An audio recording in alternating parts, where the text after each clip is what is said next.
Selamat datang dan selamat bergabung di channel Dongeng Malam.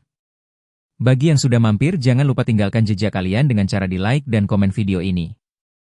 Untuk kali ini Dongeng Malam akan membawakan sebuah cerita dengan judul, Kuyang di Desa Tuluk. Kita mulai saja ceritanya. Tahun 1992. Hujan turun rintik-rintik di Desa Tuluk, sebuah desa kecil yang tersembunyi di pedalaman Kalimantan Barat. Jalan menuju desa hanya berupa tanah merah yang licin bila diguyur hujan, dikelilingi hutan rimba lebat yang dipenuhi suara binatang malam. Desa ini jarang sekali dijamah orang luar, seolah-olah terputus dari dunia luar. Rumah-rumah panggung dari kayu ulin berdiri berderet, sebagian sudah tua dimakan usia. Malam itu, asap tipis dari dapur kayu mengepul, sementara lampu minyak bergoyang diterpa angin. Bau tanah basah bercampur dengan aroma daun hutan yang lembab memenuhi udara. Darman, kepala desa Tuluk, duduk di beranda rumahnya sambil menatap gelap. Suara serangga malam bersahutan. Di tangannya, sebatang rokok kretek mengepul perlahan. Wajahnya yang keras terlihat murung. Sejak beberapa minggu terakhir, ia merasa ada sesuatu yang janggal di desanya. Warga mulai resah karena sering terdengar suara tangisan perempuan di malam hari, padahal tak ada yang tahu dari mana asalnya. "Pak, kau dengar lagi suara itu?" tanya Leman, sahabatnya yang baru saja datang membawa senapan tua di bahunya. Darman hanya mengangguk pelan. Seperti biasa, dari arah rawa belakang. Leman mendecak. Entah hantu apa yang suka nangis malam-malam. Anak-anak muda sudah mulai takut keluar rumah. Darman memandang gelap. Dalam hatinya, ia tahu suara itu bukan sekedar hantu gentayangan. Ia pernah mendengarnya dulu, saat masih kecil. Suara yang sama, yang mendahului kematian adiknya puluhan tahun lalu. Suara yang ia yakini berasal dari Kuyang. Di rumah lain, Sari duduk di tepi ranjang kayu sambil mengelus perutnya yang membesar 7 bulan. Junaidi, suaminya, sibuk menyalakan lampu minyak agar ruangan tidak terlalu gelap. "Kau baik-baik saja?" tanya Junaidi, menatap istrinya dengan cemas. Sari mengangguk, meski wajahnya pucat. "Aku sering mimpi buruk, Bang. Ada perempuan rambutnya panjang sekali. Wajahnya pucat. Dia menatapku, lalu kepalanya terlepas dari tubuh." Junaidi terkekeh, mencoba menutupi rasa takutnya. "Ah, itu cuma mimpi orang hamil. Jangan dipikirkan. Besok kita minta air penangkal dari Mauteh, biar kau tenang." Namun jauh di lubuk hatinya, Junaidi merasa resah. Ia tumbuh besar di Tuluk, mendengar segala cerita mistis sejak kecil, termasuk tentang Kuyang yang menghisap darah ibu hamil. Di pinggir desa, rumah panggung tua berdiri menyendiri. Lampunya jarang menyala. Rumah itu milik Ratna, seorang janda yang baru 2 tahun terakhir tinggal di Tuluk. Malam itu, ketika sebagian besar warga sudah terlelap, dari celah papan rumahnya terlihat cahaya redup. Ratna duduk di depan cermin tua, rambut panjangnya tergerai. Senyum tipis tersungging di wajahnya yang pucat. Tangannya bergerak pelan mengusap leher, seolah hendak melepaskan sesuatu yang tak terlihat. Dan benar saja, menjelang tengah malam, suara aneh terdengar. Bukan tangisan, melainkan desisan pelan bercampur dengan suara organ tubuh yang basah. Seekor kepala perempuan, dengan rambut tergerai panjang, melayang keluar dari rumah itu. Usus dan paru-paru menggantung, berkilau terkena cahaya bulan yang samar menembus awan. Kuyang itu melayang rendah, mencari, mencium, lapar. Di rumah Sari, lampu minyak bergoyang lagi. Angin malam seakan membawa bisikan. Sari yang setengah tertidur tiba-tiba membuka mata, merasa ada sesuatu di jendela. Perlahan ia menoleh. Matanya langsung membelalak. Dari celah dinding kayu, terlihat sepasang mata merah menyala menatapnya. Sari berteriak sekeras mungkin. Junaidi terbangun, meraih parang di samping ranjang. Ketika ia mendobrak jendela, hanya ada angin malam yang dingin menerpa wajahnya. Tapi ia tahu, ada sesuatu yang barusan mengintai istrinya. Desa Tuluk belum pernah sepanas itu suasananya. Kabar cepat menyebar keesokan harinya. Warga berbisik-bisik di surau, sebagian menyalahkan Ratna, si janda misterius yang sering terlihat keluar malam. Darman berusaha menenangkan mereka, tapi ia tahu, desanya sedang diincar. Dan Kuyang itu, belum kenyang. Pagi itu desa Tuluk diselimuti kabut tipis. Ayam berkokok sayup-sayup dari kejauhan, tapi suasana desa terasa berat, Seolah ada sesuatu yang menekan dada setiap orang yang keluar rumah. Di surau kecil, beberapa warga berkumpul, duduk melingkar sambil berbisik. Aku lihat sendiri, semalam Sari menjerit. Katanya ada mata merah mengintip dari jendela rumahnya, ujar seorang ibu parubaya dengan suara bergetar. Itu pasti Kuyang, sahut seorang lelaki tua. Kuyang selalu mencari ibu hamil. Dan Sari, dia sudah 7 bulan. Nama Ratna kembali disebut-sebut. Janda itu memang sering menjadi bahan gosip, terutama karena kebiasaannya keluar malam tanpa alasan jelas. Ada yang bilang ia mencari kayu bakar, ada pula yang bersumpah pernah melihat bayangan melayang di sekitar rumahnya. Ketika Darman masuk ke surau, semua suara langsung terhenti. Kepala desa itu menatap satu persatu warganya dengan sorot mata tegas. Cukup. Jangan asal tuduh. Kita memang mendengar suara aneh, tapi jangan menuding orang tanpa bukti. Namun di balik ucapannya, Darman tahu firasat warganya tidak sepenuhnya salah. Ingatannya kembali ke masa kecil, malam saat adik perempuannya sakit keras, lalu terdengar suara tangisan dari arah rawa. Esoknya, adiknya meninggal dengan wajah pucat dan tubuh penuh luka aneh. Malam itu, ia sempat melihat bayangan kepala melayang di langit gelap. Sejak itu ia percaya, Kuyang memang ada. Sementara itu, di rumahnya, Sari duduk diam sambil memeluk perutnya. Ia tak lagi bisa tidur sejak semalam. Rasa takutnya semakin menjadi-jadi. Junaidi mencoba menghiburnya dengan membuatkan ramuan jahe hangat, tapi matanya sendiri tampak lelah. Besok aku bawa kau ke rumah Mauteh, kata Junaidi, berusaha meyakinkan. Dia bisa kasih penangkal. Aku tak mau ada yang ganggu kau. Sore harinya, Junaidi benar-benar membawa istrinya ke rumah Mauteh. Rumah dukun tua itu terletak agak jauh di pinggir desa, dikelilingi semak belukar dan pepohonan tinggi. Bau wangi menyan menyengat begitu mereka melangkah ke teras. Mauteh muncul dari dalam, tubuhnya bungkuk, rambutnya putih sebagian, tapi sorot matanya masih tajam. Aku sudah tahu kau akan datang, katanya pelan. Kuyang sudah mencium bau darahmu sejak lama Sari. Sari menggigil mendengarnya, sementara Junaidi mengepalkan tangan. Tolong Mak. Apa yang harus kami lakukan? Mauteh mengeluarkan sebuah botol kecil berisi cairan kuning keruh.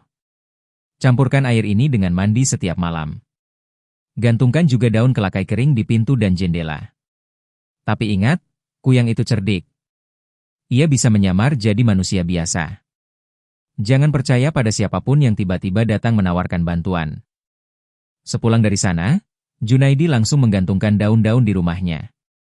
Malam itu, ia berjaga dengan parang di tangan, matanya tak lepas dari jendela. Sari berusaha tidur, tapi setiap kali ia memejamkan mata, suara desisan samar terdengar dari luar rumah. Sekitar tengah malam, anjing-anjing desa menggonggong bersahut-sahutan. Udara menjadi dingin menusuk. Junaidi mendengar suara ketukan di dinding, pelan tapi jelas. Ia merapatkan genggaman pada parangnya. Perlahan ia berjalan mendekati dinding. Ketukan itu berhenti. Lalu terdengar suara lirih, suara perempuan. Bang Junaidi, tolong buka pintunya, aku Ratna. Aku butuh bantuan. Darah Junaidi langsung berdesir. Ia menoleh ke arah Sari yang sudah pucat pasi. Ingat pesan Mauteh, jangan percaya siapapun yang datang malam-malam. Namun suara Ratna terdengar semakin memelas, seperti orang yang sedang kesakitan. Bang, tolong aku jatuh di jalan. Junaidi berdiri di ambang pintu, tangannya gemetar. Ingin sekali ia membuka pintu, tapi rasa takut menahannya. Akhirnya ia berteriak, pergi. Besok saja datang. Jangan ganggu kami malam-malam. Hening. Tak ada jawaban. Tapi dari celah dinding kayu, Junaidi jelas melihat seberkas bayangan lewat, dan mata merah itu kembali menatap dari kegelapan. Sari menjerit ketakutan. Junaidi mengayunkan parang ke arah jendela, tapi hanya udara kosong yang ia tebas. Malam itu, Kuyang tak berhasil masuk, tapi ia belum menyerah. Di tempat lain, Amir, pemuda nakal desa, justru merasa penasaran. Ia mendengar cerita soal Kuyang dari warga, dan rasa ingin tahunya membara. Malam itu ia sengaja membawa lampu petromax dan berjalan ke arah rawa di pinggir desa, tempat konon suara tangisan sering terdengar. Hanya dongeng orang tua, gumamnya, meski jantungnya berdebar. Tapi ketika kabut semakin pekat, ia mendengar suara itu. Tangisan lirih, panjang, seperti perempuan kesakitan. Amir berhenti melangkah. Tangisan itu semakin dekat. Ia mengangkat lampu petromax, dan saat cahaya menerangi kabut, ia melihatnya. Sebuah kepala perempuan melayang dengan organ tubuh menggantung, matanya merah menyala, mulutnya berlumur darah segar. Amir ingin berlari, tapi tubuhnya kaku. Kuyang itu menatapnya, lalu melayang mendekat, ususnya berayun-ayun seperti ular hidup. Amir menjerit sekencang-kencangnya. Suaranya membelah malam, membuat warga desa terbangun dari tidur. Tapi ketika beberapa orang berlari ke arah rawa dengan membawa obor, yang mereka temukan hanyalah lampu petromax yang pecah di tanah, dan genangan darah segar yang masih hangat. Amir hilang. Keesokan paginya, kabut belum juga menipis ketika warga berbondong-bondong menuju rawa. Bau amis menusuk hidung, bercampur dengan aroma lumpur yang pengap. Mereka menemukan bekas jejak darah memanjang ke arah hutan, tapi tubuh Amir tak pernah mereka jumpai. Dia sudah habis disantap kuyang, bisik seorang lelaki tua sambil menutup mulut dengan kain. Makanya anak itu jangan suka cari masalah. Sudah dilarang orang tua, malah berani menantang, sahut yang lain. Suasana desa semakin mencekam. Anak-anak dilarang keluar rumah setelah matahari terbenam. Ibu-ibu selalu menutup rapat jendela dan pintu, menggantungkan daun kelakai atau bawang merah sebagai penangkal. Tapi meski begitu, suara tangisan perempuan tetap terdengar hampir setiap malam, seolah mengejek usaha mereka. Darman berjalan ke rumah Mak Uteh untuk meminta nasihat. Dukun tua itu sedang duduk di beranda, menumbuk akar-akaran dalam lesung kayu. Kuyang sudah terlalu kuat Darman, katanya sebelum kepala desa itu sempat bertanya. Ia tidak lagi sekedar mencuri darah. Ia lapar besar. Hilangnya Amir adalah tanda. Lalu apa yang harus kita lakukan, Mak? Tanya Darman dengan nada resah. Mak Uteh terdiam lama. Kuyang itu pasti berasal dari manusia. Seseorang di desa ini yang menempuh jalan hitam. Kalau kita bisa tahu siapa orangnya, barulah bisa kita hancurkan. Tapi hati-hati, Kuyang pandai menyamar. Ucapan itu menghantui pikiran Darman. Ia tahu desanya tidak lagi aman, tapi menuduh sembarang orang bisa memecah belah warganya. Dalam diam, ia mulai memperhatikan gerak-gerik setiap orang. Sementara itu, Sari semakin gelisah. Setiap malam ia merasa ada sesuatu yang mengitari rumah. Bau anyir darah kadang tercium samar. Tubuhnya mulai lemah, dan wajahnya pucat. Aku takut Bang, bisiknya pada Junaidi suatu malam. Aku merasa, makhluk itu menungguku. Junaidi memeluknya erat. Selama aku masih hidup, takkan kubiarkan dia menyentuhmu. Namun malam berikutnya menjadi malam paling panjang bagi mereka. Angin bertiup kencang, membawa suara-suara aneh dari hutan. Anjing-anjing kembali menggonggong, kali ini lebih beringas. Lampu minyak bergoyang, nyaris padam. Junaidi berjaga dengan parang, keringat dingin membasahi lehernya meski udara menusuk. Lalu terdengar suara ketukan lagi. Kali ini bukan di pintu, melainkan di atap rumah. Suara seretan, seperti sesuatu yang basah merayap di papan. Sari menutup telinga, menangis. Junaidi mendongak, jantungnya berdegup liar. Tiba-tiba, suara tertawa lirih terdengar dari luar. Suara perempuan, serak namun menggoda. Anak dalam kandunganmu, manis sekali baunya. Junaidi melompat ke jendela, mengayunkan parang. Dan di luar sana, dalam kegelapan, ia melihatnya. Kepala perempuan dengan rambut terurai panjang, mata merah bercahaya, usus menggantung berlumur darah. Kuyang itu menatapnya dengan senyum mengerikan. Sari menjerit sekeras mungkin. Junaidi berusaha mengusir dengan parang, tapi makhluk itu melayang cepat, berputar mengitari rumah.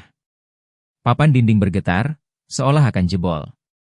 Di tengah kepanikan itu, pintu rumah tiba-tiba terbuka dari luar. Seorang perempuan berdiri di sana, Ratna. Dengan wajah pucat dan rambut tergerai, ia masuk sambil membawa semangkuk air berisi bunga-bunga. Cepat percikan ini. Hanya ini yang bisa membuatnya pergi, katanya dengan suara keras. Junaidi ragu. Ingat pesan Mak Uteh, jangan percaya siapapun yang datang malam-malam.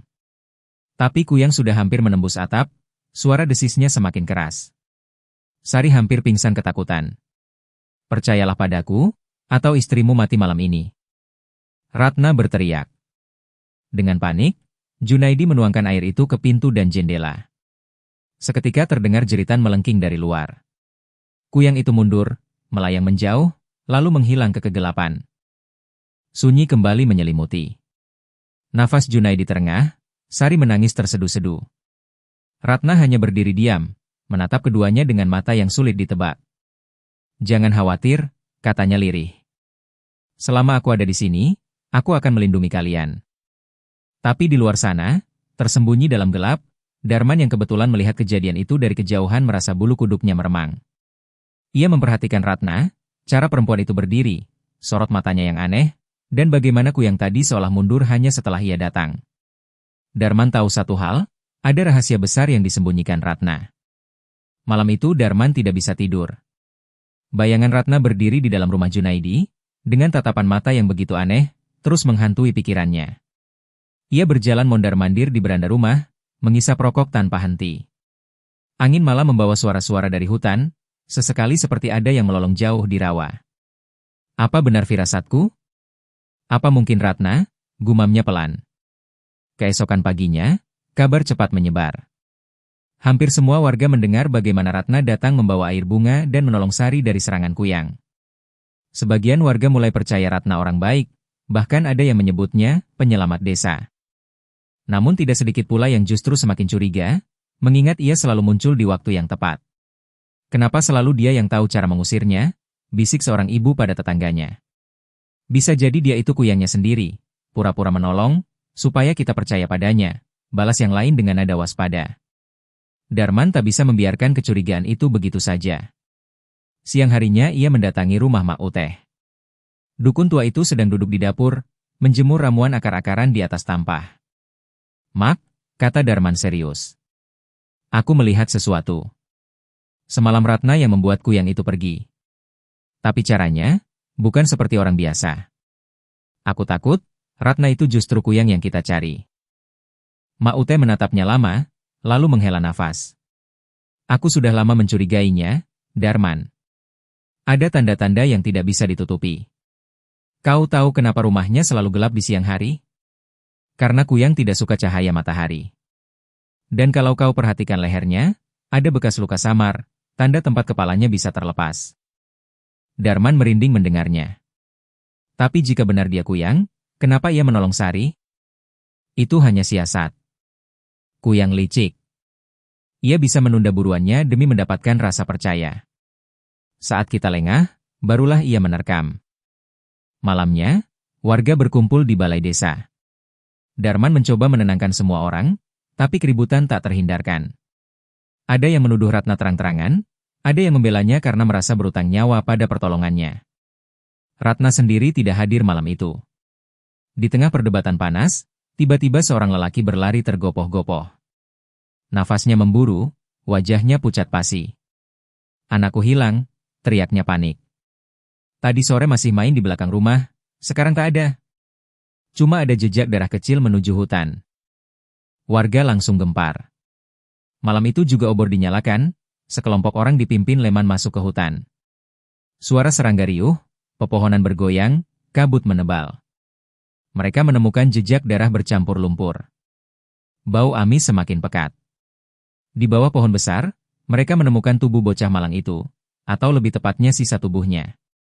Perutnya robek, organ dalamnya berantakan. Wajahnya membeku dalam ketakutan. Jeritan tangis mengguncang hutan.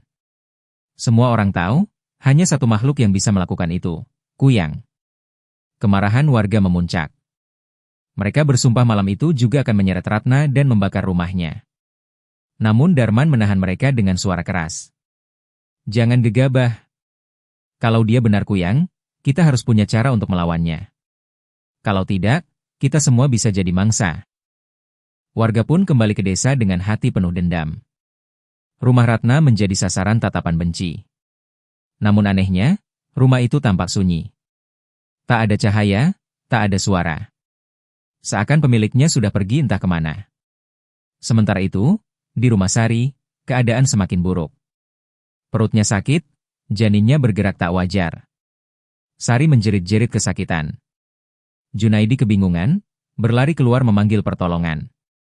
Mak Uteh datang membawa ramuan, mencoba menenangkan Sari. Tapi di luar rumah, Suara sayap mengepak perlahan terdengar. Warga yang berjaga melihat sesuatu melayang di langit desa. Kepala perempuan dengan organ menggantung, matanya merah membara. Kuyang itu kembali, dan kali ini, ia tidak sendirian. 2, 3, bahkan 4 kepala melayang di langit malam, berputar-putar di atas atap rumah, mengeluarkan suara desisan mengerikan. Warga menjerit panik. Desa Tuluk yang sunyi berubah jadi neraka. Obor dilempar, teriakan bersahut-sahutan. Bau darah dan amis daging terbakar menyebar di udara. Dan di tengah kekacauan itu, seseorang melihat dari kejauhan. Ratna, berdiri di tepi hutan, wajahnya setengah tersenyum, setengah muram. Sorot matanya merah berkilat. Jeritan warga bergema di seluruh penjuru desa. Anak-anak menangis, ibu-ibu berteriak histeris, sementara kaum lelaki berusaha menghalau makhluk-makhluk itu dengan obor dan senjata seadanya. Kuyang-kuyang itu berputar di atas atap rumah, usus-usus mereka berayun-ayun basah, meneteskan darah ke tanah. Sesekali terdengar suara cekikikan perempuan yang bercampur dengan desis panjang. Ma Ute berdiri di tengah kerumunan, tangannya memegang botol kecil berisi cairan kuning yang selalu ia bawa. Dengan suara lantang, ia berteriak, "Campakkan garam ke tanah. Siramkan air kapur. Jangan biarkan mereka turun rendah." Warga bergegas mengikuti instruksinya, melemparkan garam dan abu dapur ke udara. Sesekali terdengar jeritan melengking dari kuyang yang tersambar percikan itu.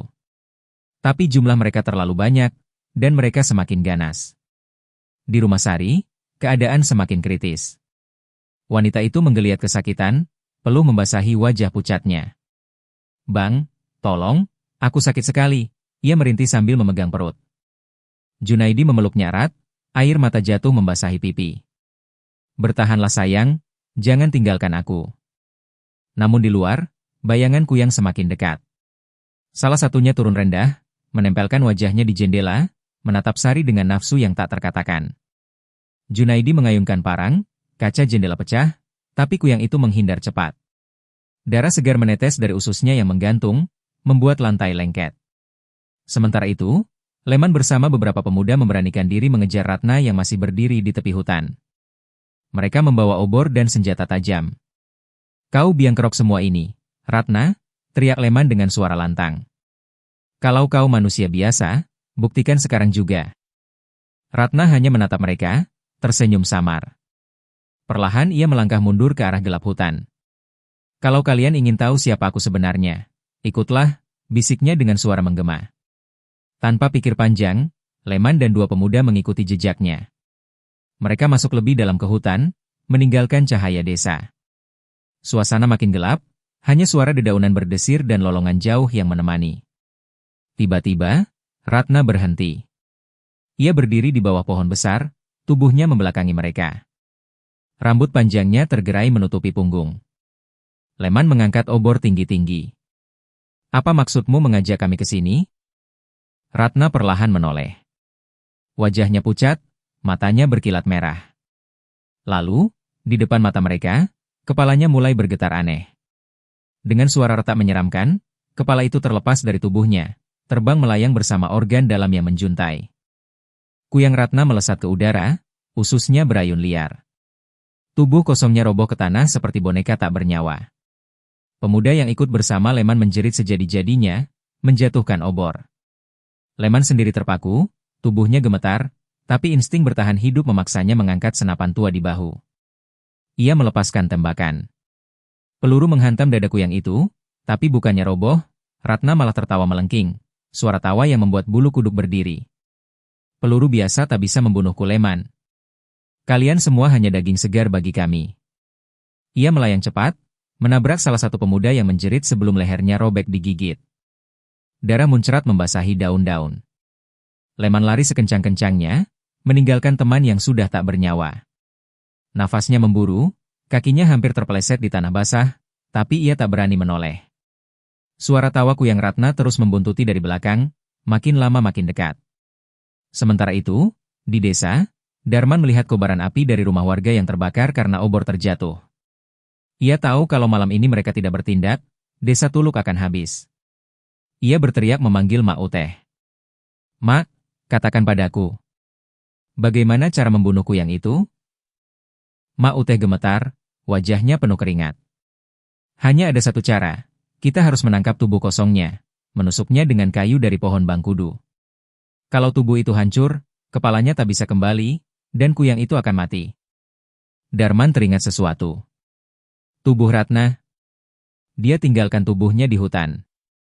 Tanpa menunggu lama, Darman mengajak beberapa lelaki berani membawa obor dan tombak.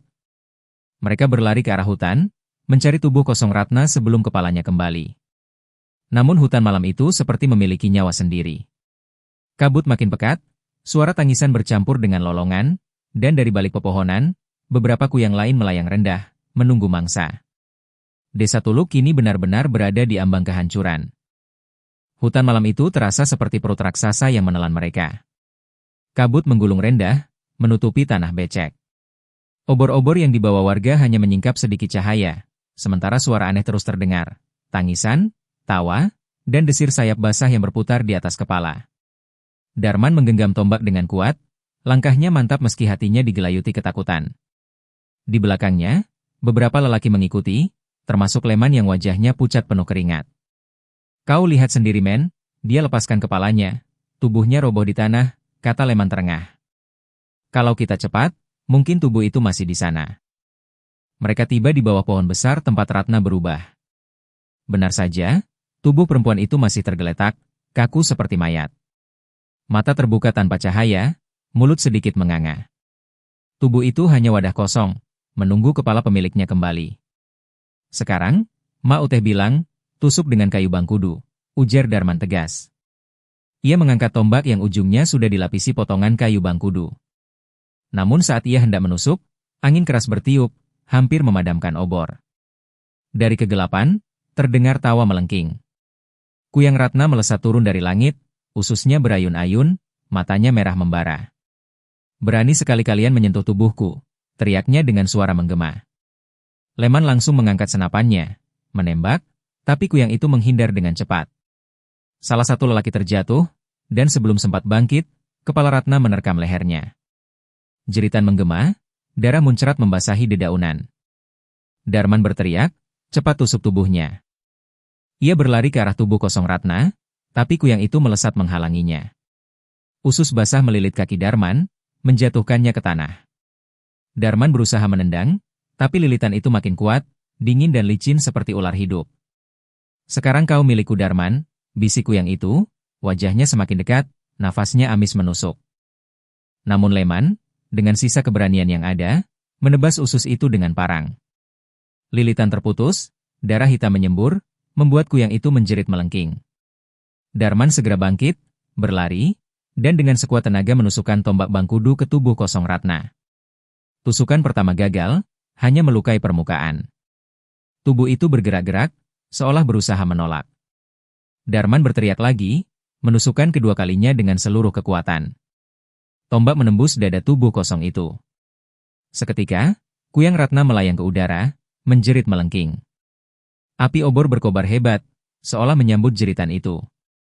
Matanya melebar, organ dalamnya bergetar hebat, lalu satu persatu jatuh ke tanah, membusuk dalam sekejap. Kepala itu berputar-putar sebelum akhirnya terbakar cahaya aneh, hancur menjadi abu. Tubuh kosong Ratna pun kaku, lalu perlahan membusuk, menebar bau anyir menusuk hidung. Hening menyelimuti hutan. Para lelaki hanya terdiam, terengah-engah, masih gemetar. Mereka baru saja menyaksikan kematian kuyang dengan mata kepala sendiri. Namun sebelum sempat lega, dari arah desa terdengar jeritan panjang. Disusul kobaran api yang membumbung tinggi. Para lelaki saling pandang, ngeri. Desa kita diserang. Mereka segera berlari kembali, menerobos kabut. Saat tiba di tepian hutan, mereka melihat pemandangan mengerikan. Beberapa rumah terbakar, warga berlarian ketakutan, dan di atas langit, 3 kuyang lainnya masih mengitari desa, melolong lapar. Di rumah Sari, keadaan semakin genting. Ma Uteh berusaha menahan dengan ramuan dan doa, tapi Sari menjerit-jerit, darah mengalir dari hidungnya. "Ma! Tolong aku," suaranya serak, hampir putus asa. Kuyang-kuyang itu terus berputar di atas atap, mencoba menembus perlindungan daun kelakai. Junaidi berdiri di pintu dengan parang, matanya merah oleh kurang tidur dan rasa putus asa. "Kalau kau mau istriku, Kau harus lewati aku dulu, teriaknya. Salah satu kuyang turun, ususnya menyambar ke arah Junaidi. Parang diayunkan, darah hitam memercik. Makhluk itu meraung, tapi dua kuyang lain mendekat, mengepung rumah. Dan pada saat itulah, Darman dan Leman tiba bersama para lelaki lain. Mereka meneriakkan semangat, mengibarkan obor, menaburkan garam, dan melemparkan abu dapur. Desa Tuluk pun berubah menjadi medan perang antara manusia dan kuyang. Malam itu langit Desa Tuluk merah menyala. Api dari rumah-rumah yang terbakar menjilat tinggi, memantulkan bayangan menyeramkan ke tanah yang becek. Asap tebal membuat udara sesak, bercampur bau anyir darah. Warga berlarian, sebagian menangis, sebagian menggenggam obor dengan tangan gemetar. Anak-anak disembunyikan di kolong rumah, sementara para lelaki berdiri di depan, menghadang kuyang dengan senjata seadanya. Jangan biarkan mereka masuk rumah Sari, teriak Darman lantang, suaranya menggetarkan. Kalau bayi itu lahir, kuyang akan semakin kuat. Tiga kuyang itu berputar liar di langit. Mata merah mereka menyorot tajam ke arah rumah Sari. Usus-ususnya berayun, mengeluarkan bunyi basah setiap kali menyentuh atap atau dinding kayu. Mak Uteh berdiri di tengah halaman rumah Sari, memegang botol berisi cairan kuning keruh. Mulutnya komat kamit membaca doa. Asap menyan membubung, tapi wajahnya pucat, jelas sekali ia menahan rasa takut. Mereka bukan kuyang biasa, gumamnya pelan. Mereka datang dari persekutuan, lebih dari satu berarti ada induknya. Junaidi tetap di pintu, parangnya meneteskan darah hitam setelah berhasil melukai satu kuyang. Tubuhnya lelah, tapi matanya menyala penuh amarah. Aku tak peduli induk atau bukan. Kalau mereka ingin istriku, harus lewat darahku dulu. Tiba-tiba salah satu kuyang melesat cepat, menabrak Junaidi. Mereka berdua jatuh berguling di tanah. Usus kuyang itu melilit lehernya, menarik dengan kekuatan luar biasa. Junaidi megap-megap, hampir kehilangan napas. Bang, teriak Sari dari dalam rumah. Dengan sisa tenaga, Junaidi menancapkan parang ke organ dalam kuyang itu. Jeritan melengking terdengar, makhluk itu melayang mundur, bergetar kesakitan, sebelum terhempas ke tiang rumah. Leman, dengan napas terengah, mengangkat senapan tuanya. Suara tembakan meledak, peluru mengenai kepala kuyang itu. Meski tak langsung membunuh, cukup membuat makhluk itu terhuyung dan kabur ke udara. Namun dua kuyang lain justru semakin buas. Mereka turun bersamaan, menyerang kerumunan warga. Seorang lelaki desa terseret usus, tubuhnya diangkat tinggi sebelum kepalanya digigit habis. Darah menetes deras, mengenai wajah orang-orang di bawah. Jeritan ketakutan meledak, sebagian warga langsung lari meninggalkan halaman. Bertahan. Jangan mundur, teriak Darman, mengibaskan obor ke udara. Api mengenai salah satu kuyang, membuatnya meraung kesakitan. Bau daging terbakar menyengat. Mak Uteh kemudian menaburkan cairan kuning dari botol ke tanah, menciptakan lingkaran pelindung di sekitar rumah Sari. Mereka tak bisa menembus lingkaran ini lama-lama. Kita harus hancurkan tubuh mereka. Darman menoleh ke Leman. Kita harus cari tubuh mereka sekarang.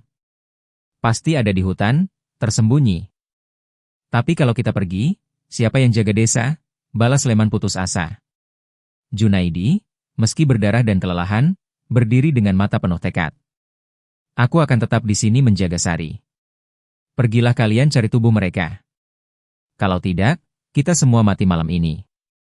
Darman menatapnya, lalu mengangguk. Baik. Bertahanlah Junaidi. Kami akan kembali. Maka Darman, Leman, dan beberapa lelaki lain berlari menuju hutan sekali lagi. Obor mereka bergetar dalam kabut, langkah tergesa di tanah licin. Suara sayap kuyang masih terdengar dari atas, seakan mengawasi. Makin dalam mereka masuk, makin pekat udara. Dan di sebuah rawa kecil yang dipenuhi akar pohon besar, mereka menemukannya, 3 tubuh perempuan tergeletak, pucat tanpa nyawa, mulut menganga, dada bergetar pelan. Wadah kosong milik kuyang. Ini dia, bisik Darman, merasakan bulu kuduknya berdiri. Mereka segera mengasah tombak dengan kayu bangkudu yang sudah disiapkan. Saat tombak pertama menusuk salah satu tubuh, jeritan melengking terdengar jauh di langit desa. Suara itu begitu kuat hingga membuat telinga berdarah. Tubuh kosong itu menghitam, mengejang, lalu hancur menjadi abu. Cepat! Tusuk yang lain, teriak Leman panik. Namun sebelum mereka sempat menusuk tubuh kedua, seekor kuyang melesat turun dari langit, langsung menyerang mereka. Obor jatuh ke tanah, cahaya bergoyang liar. Seorang lelaki desa terangkat ke udara, tubuhnya dicabik di depan mata mereka. Darah bercucuran ke rawa, mencemari air menjadi merah pekat. Darman menahan muntah, lalu menusukkan tombaknya ke tubuh kosong kedua. Lagi-lagi jeritan mengguncang hutan, membuat pepohonan bergetar. Hanya satu tubuh tersisa. Namun suara berat tiba-tiba terdengar dari belakang. Suara itu berbeda, lebih dalam, lebih menyeramkan. Kalian pikir mudah membunuhku? Dari kegelapan, muncullah kuyang terbesar yang pernah mereka lihat. Kepala perempuan tua dengan rambut putih panjang, organ dalamnya lebih banyak, menjuntai panjang hingga menyapu tanah. Matanya merah menyala seperti bara. Inilah induk mereka, bisik Leman, wajahnya pucat pasi. Suasana rawa itu mendadak membeku. Api obor yang berkobar di tangan para lelaki bergetar tertiup angin dingin. Darman bisa merasakan jantungnya berdetak kencang, seolah hendak meloncat keluar dari dada. Kuyang induk itu melayang rendah, tatapannya menusuk satu persatu wajah para lelaki. Bau busuk menyengat dari organ-organ yang menggantung, campuran amis darah dan daging busuk. Suaranya berat, seperti berasal dari perut bumi. Kalian sudah membunuh anak-anakku. Sekarang gantinya aku akan menghabisi desa kalian, sampai tak ada satupun tersisa. Tiba-tiba, dari langit terdengar jeritan dua kuyang yang tersisa di desa. Mereka tampak melayang gelisah, tubuh mereka melemah. Itu akibat dua wadah kosong telah dihancurkan. Namun begitu mereka tahu induk mereka hadir, mereka meraung keras, terbang menuju rawa untuk bergabung. Cepat! Hancurkan tubuh terakhir sebelum terlambat, teriak Darman, suaranya parau. Leman mengangguk, lalu berlari menuju tubuh kosong ketiga yang masih tergeletak di tanah. Tapi kuyang induk melesat secepat kilat, usus panjangnya seperti cambuk menghantam Leman. Tubuh Leman terpental ke pohon, darah muncrat dari mulutnya. Ia mengerang, hampir tak bisa bangkit. Darman berlari menghampiri, tapi induk itu sudah menghadang, menatapnya dengan senyum penuh kebencian. Makhluk itu kemudian melilit salah satu lelaki dengan organ panjangnya. Lelaki itu menjerit, tubuhnya diperas seperti tebu, tulangnya patah satu persatu, lalu dilempar begitu saja ke rawa. Air bergolak merah. Ketakutan mulai melanda rombongan. Dua orang langsung kabur, meninggalkan obor mereka jatuh ke lumpur. Induk itu tertawa, suaranya menggema ke seluruh hutan. Tak ada yang bisa melawan aku, kalian semua hanyalah makanan. Namun Darman tidak menyerah. Ia mengangkat tombak Bangkudu tinggi-tinggi. Aku tak peduli siapa kau. Malam ini kau yang mati. Indukku yang meraung dan melesat ke arahnya. Darman menancapkan tombak dengan sekuat tenaga, tapi usus panjang itu menangkis, memukulnya keras hingga ia terlempar ke tanah. Seketika dua kuyang lain tiba, melayang di atas rawa, mengitari induk mereka.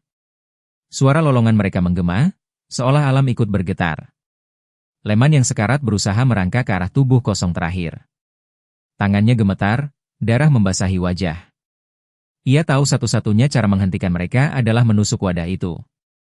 Namun sebelum ia bisa mencapainya, salah satu kuyang menubruknya, menancapkan giginya ke bahu Leman. Jeritan terakhir keluar dari mulutnya, sebelum tubuhnya terkulai tak bernyawa. Darman menjerit marah, air matanya bercampur dengan keringat. Ia melihat tombak Leman terjatuh di dekat tubuh kosong ketiga. Dengan sisa tenaga, Darman melompat, menghindari sabetan usus induk, meraih tombak itu, lalu menusukkan langsung ke dada tubuh kosong terakhir. Jeritan maha dahsyat mengguncang malam. Induk kuyang dan dua kuyang lain berputar-putar liar di udara, tubuh mereka bergetar keras. Api obor yang berserakan tiba-tiba menyala lebih besar, seolah disulut angin gaib. Organ-organ mereka pecah satu persatu, darah hitam menyembur ke segala arah. Suara retakan tulang terdengar, lalu satu demi satu kuyang itu terbakar dari dalam, tubuh mereka meledak menjadi abu, jatuh berhamburan ke rawa. Suasana mendadak hening. Hanya terdengar suara katak dan air yang beriak pelan. Darman terengah-engah, tubuhnya berlumur darah dan lumpur. Ia menatap sekeliling, tubuh Leman kaku di tanah, dua lelaki lain tewas, sisanya lari ketakutan. Dari rombongan yang berangkat, hanya ia yang tersisa hidup. Dengan langkah gontai, ia berjalan kembali ke desa. Sesampainya di desa Tuluk, api rumah mulai padam. Warga berkerumun, Wajah mereka pucat, sebagian menangis. Di depan rumah Sari, Junaidi terduduk, memeluk istrinya yang masih hidup namun sangat lemah.